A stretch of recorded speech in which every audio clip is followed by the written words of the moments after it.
চোখের সামনে ভলিবলটা প্রায় কোর্টের বাইরে চলে যাচ্ছিল। মেয়েটা হালকা করে এক লাফ দিয়ে 100 মিটার উঁচু অবস্থায় বলটাকে ফিরিয়ে দিল কোর্টে। এই দৃশ্য দেখে খেলোয়াড়রা হতবাক, এমনকি কোচও বিশ্বাস করতে পারছিলেন না। তারা ওই এক লাফেই প্রায় হেরে যাওয়া ম্যাচ মুহূর্তে জিতে গেল দল। কোচ বলল, এই যে একটু আগে যে স্পাইকটা করলে আমি কিন্তু দেখছি, দারুণ ছিল।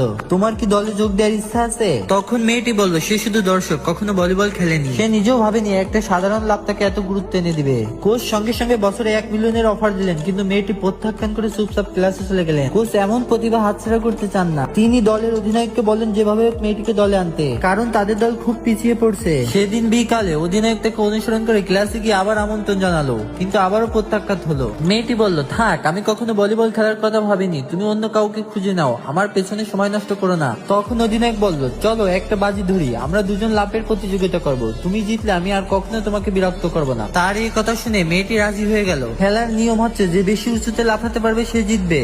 অধিনায়ক দৌড় নিয়ে লাফ দিল, 3 মিটার পর্যন্ত উঠে বাস্কেট বার্ডের মাঝখানে জায়গায় স্টিকার লাগালো। সে খুবই সন্তুষ্ট। এবার তোমার পালা। মেয়েটি বলল, দৌড়ে লাফানো ঝামেলা, সে কোনো দৌড় না দিয়ে এখান থেকে লাফ দিবে। মেয়েটি কোনো দৌড় না নিয়ে শুধু শক্তির 2 ভাগ ব্যবহার করে লাফ দিল, আর অনায়াসে সে উঠে গেল আকাশে, এবং সে এক নিমিষে জিতে গেল।